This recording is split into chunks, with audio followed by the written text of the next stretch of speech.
Hi friends, welcome to the Chennai கூட்டாஞ்சோறு. இன்றைக்கி நம்ம சேனலில் என்ன ரெசிபி பார்க்க போகிறோம்னா, சின்ன நெல்லிக்காயை வச்சு ஒரு சூப்பரான பொடி தாங்க பார்க்க போகிறோம்.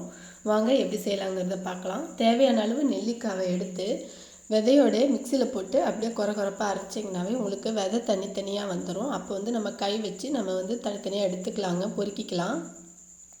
பொறுக்குனதை காமிக்கிறேன் பாருங்கள்.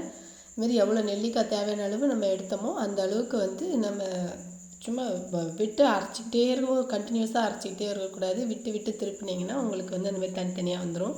இதுக்கு பார்த்திங்கன்னா ஒரு பொடி செய்யணும். ஜீரகம், காஞ்ச மிளகாய், கடுகு, வெந்தயம் இந்த நாலத்தையும் எடுத்து பொன்னிறமாக வறுத்து இது போல் பொடி செஞ்சு எடுத்துக்கோங்க.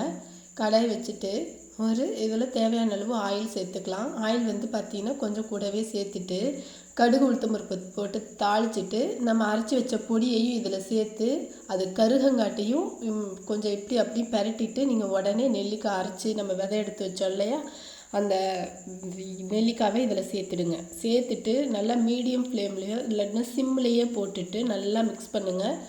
மேலேயும் லைட்டாக ஆயில் விட்டுருங்க. நம்ம அந்த மாதிரி ஆயில் சேர்க்கும் போது நமக்கு கிளற கிளற வானலில் பிடிக்காது, நல்லா ட்ரை ஆகிட்டே வரும். தேவையான அளவு இதில் உப்பையும் சேர்த்துக்கலாம். நான் இதில் ஒரு அரை ஸ்பூன் உப்பு சேர்த்துக்கிறேன். இப்போ சேர்த்துட்டு நல்லா எல்லாத்தையும் மிக்ஸ் பண்ணி விட்டுடுங்க. சிம்மிலே போட்டு ஒரு 10 நிமிஷம் நீங்கள் அடிக்கடி கிளறி விடுங்க.